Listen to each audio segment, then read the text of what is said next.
Buat mania-mania bus yang baru ikutan atau suka bus di tahun 2020 atau 2019 mungkin asing sama unit ini. Oleh karena itu di video ini saya akan perkenalkan kalian sama unit yang bisa dibilang spesial karena ini adalah unit Scania K410 pertama di Indonesia. Adalah BGS Group atau yang lebih familiar kita kenal sebagai Satria Muda, adalah pemilik pertama dari sasis Scania K410 EB. Ini belum IB ya, karena di tahun 2015 yang pertama kali masuk ke Indonesia adalah Scania K410 EB. Buat kita para mania di tahun tersebut ngelihat unit tronton tentu aja seneng banget karena ini adalah unit langka, termasuk unit langka di tahun tersebut karena di tahun tersebut belum banyak PO yang pakai sasis tronton. Apalagi ini trontonnya Scania gitu loh. Scania K360 waktu itu aja dipuja-puja banget. Apalagi ini Satria Muda punya Scania tronton dengan kode sasis K410.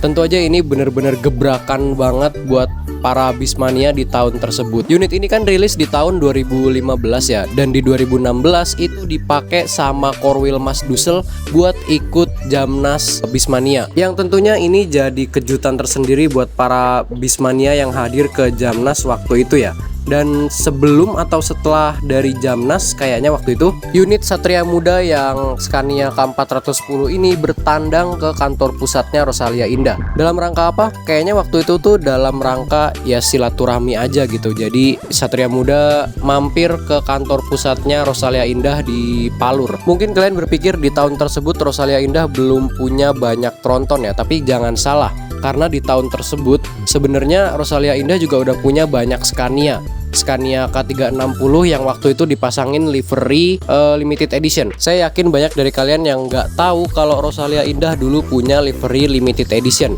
dimana livery dari Rosalia Indah itu warnanya hitam putih. Iya, beneran warnanya jadi hitam putih gitu. Nah, ini adalah sesi foto bersama BMC Korwil Mas Dusel. Kira-kira ada kalian nggak di sini? Nah, ini adalah potret ketika unit dari Satria Muda keluar dari kantor pusat Rosalia Indah. Waktu itu Pak Darwoto dari BGS Group juga bertemu sama Pak Justinus Suroso selaku owner dari PO Rosalia Indah. Dan ini adalah potret-potret pertemuan tersebut.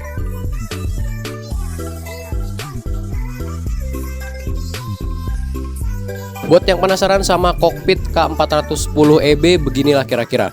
BTW yang di tengah itu apa ya, modul ya? Saya yakin banyak dari kalian yang berpikir kalau bis ini itu kelihatannya polos banget. Ya ini bis mewah, masa ya mau dibikin banyak aksesoris kan nggak cocok. Satria Muda juga bikin kembaran dari Scania K410. Bedanya ini HDD dan pakai RK8. Tapi di belakangnya dipasangin stiker Scania.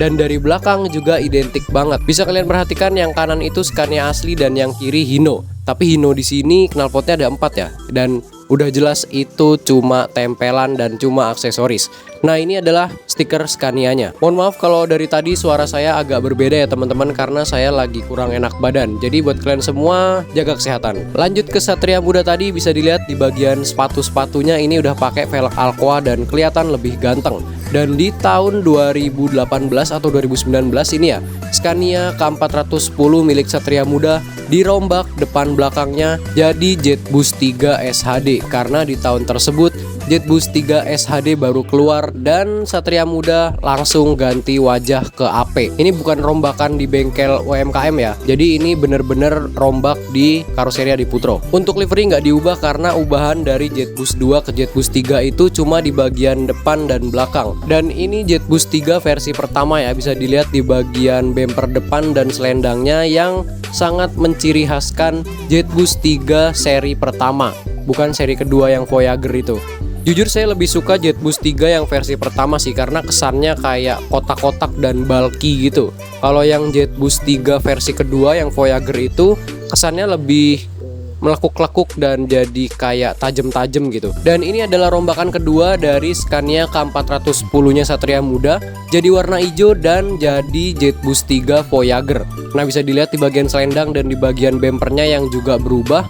Juga di bagian topinya yang ikut berubah. Waktu unit ini pakai livery warna hijau begini kelihatannya keren banget, apalagi dipaduin sama velg Alcoa yang kinclong banget. Jadi velgnya itu sangat-sangat kelihatan gitu karena berbeda banget kan. Dan setelah ini unit ini jadi Jetbus 5 warna merah dan hitam. Perubahan bodi dari Jetbus 3 Voyager ke Jetbus 5 ini tentunya asli dari Adiputro. Jadi lagi-lagi ini rombakan asli dari Adiputro. Makanya kelihatan rapih banget dan bener-bener presisi banget. Ya iyalah, orang bikinan Adiputro langsung. Dan di versi Jetbus 5 ini unit ini punya julukan. Akhirnya punya nama julukan. Namanya Prototype. Sebenarnya waktu warnanya masih hijau itu juga udah ada julukannya, tapi namanya tuh Azarat atau apa gitu. Nah ini di bagian kokpitnya tentu aja pakai dashboard Jetbus 5. Jadi ini benar-benar dirombak total ya, dari luar sampai dalam, sampai interior, sampai perintilan-perintilannya semuanya pakai Jetbus 5 baru. Dengan begini itu artinya unit ini mengalami perubahan bodi sampai 3 kali, dari Jetbus 2, Jetbus 3, Jetbus 3 Voyager sampai Jetbus 5. Wow. Oke, mungkin segitu aja yang bisa saya sampaikan di video kali ini. Kurang lebihnya mohon maaf dan sampai jumpa di video selanjutnya. See you.